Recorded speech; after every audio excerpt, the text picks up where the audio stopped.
Hello kids, this is Mr. T, and we're going to fall asleep together.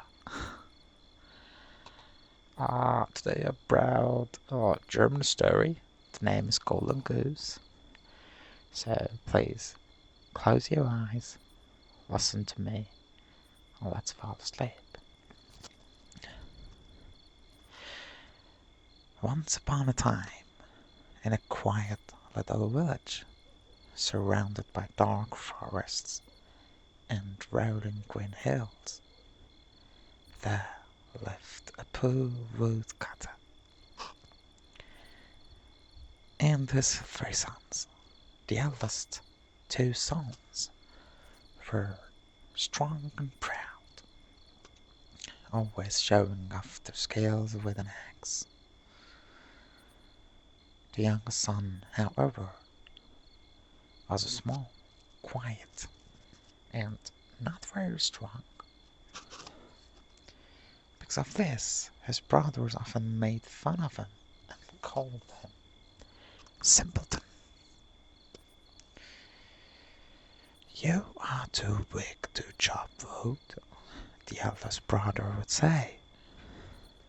"You are too foolish to do anything important."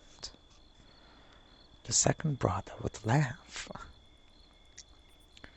Their father, tired of their teasing, sighed and said, "Enough! If you don't work together, we will have no food to eat.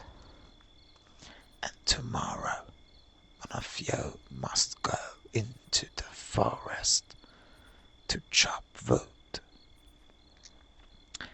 The eldest son, eager to improve himself, said, I will go first, father.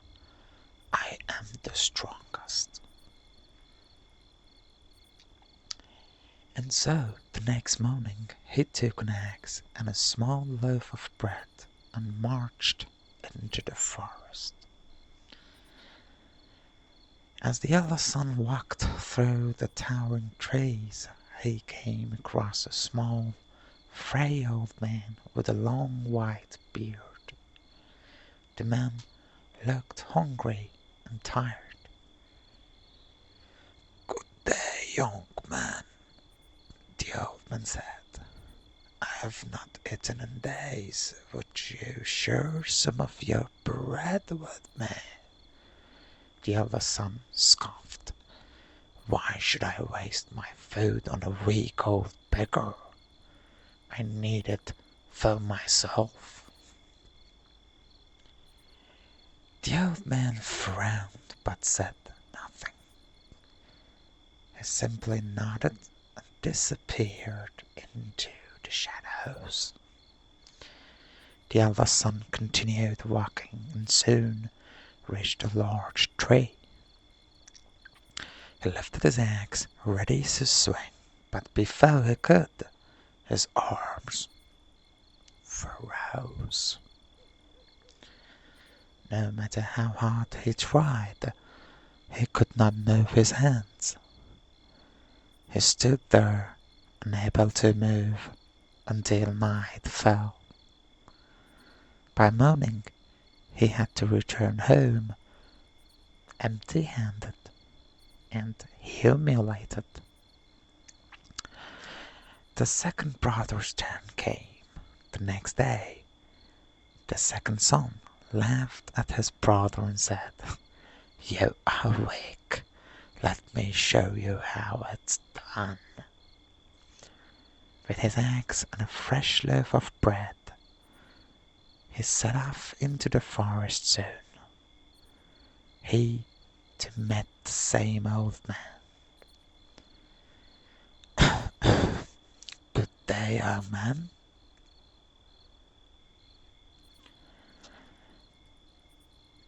The old man said, "Would you be kind enough to share some bread with me?"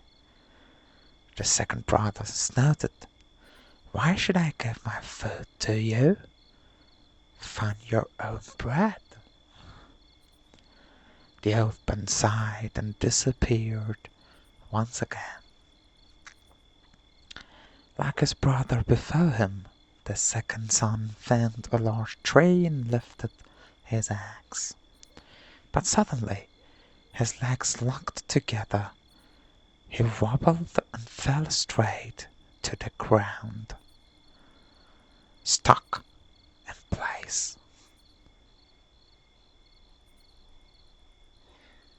Helpless, he lay there all night and had to return home in shame next morning. The father sighed and shook his head. "Oh, we have no more food left. If we don't cut food, we will starve." The youngest son, Simpleton, stepped forward. "Father, let me go. Maybe I will have better luck." His brothers laughed. You will fail even worse than we did." But Simpleton ignored them. He took his axe and a tiny piece of bread, all the food they had left, and walked into the forest. Soon he met the same old man, who looked even hungrier than before. Simpleton smiled. Sir, I have only a little bread, but I would be happy to share it with you." The old man's eye twinkled with kindness. He took the bread and ate happily.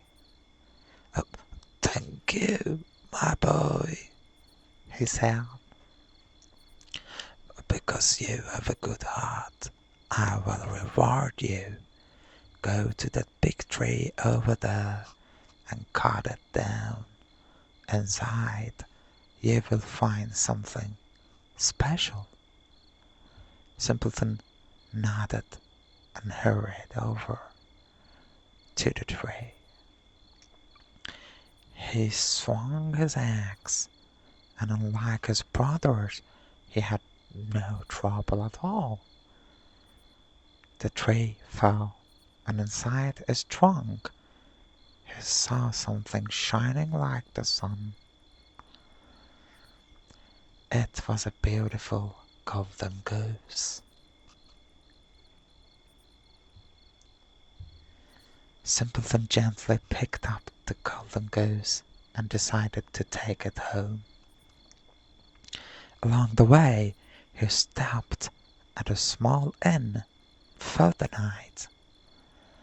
The innkeeper had 3 daughters, and when they saw the golden goose, their eyes filled with greed.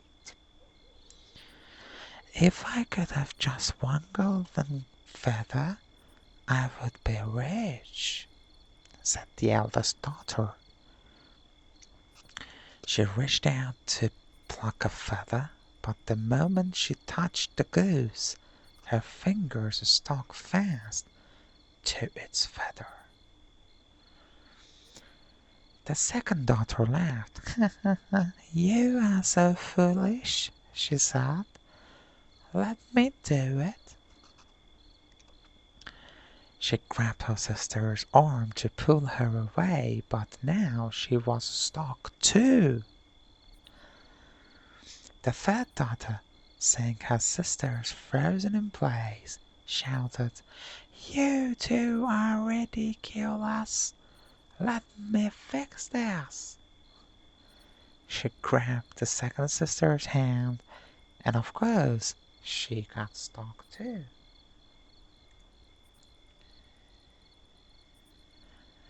The next morning, Simpleton picked up the goose and continued walking, with the 3 sisters still stuck behind him. Along the road, a priest saw them and shouted, "What nonsense is this? let go of each other at once. But when the priest tried to separate them, he got stuck too. Next, a farmer saw the ridiculous sight and ran over to help, only to get stuck as well. Then a soldier came marching by, demanding, "What is going on?" He grabbed the farmer's arm and stuck fast. By the time Simpleton reached the next town, he had a long line of people stuck behind him like a human train. Now, in this very town, there was a princess who had never laughed in her life.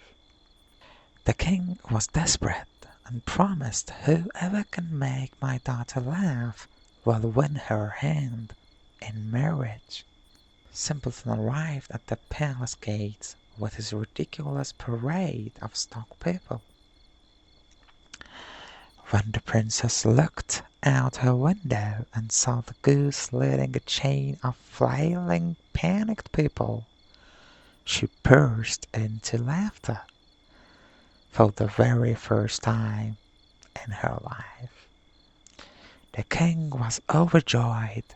"Oh, you have done the impossible. You shall marry my daughter."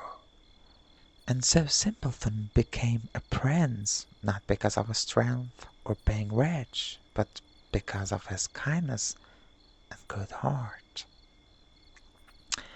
As for his greedy brothers, well, they never laughed again. Still awake? I don't hope so. If so, you can see another videos on this page. But kids, strength is not everything. Sometimes try to be kind. And I'm going to stay with you.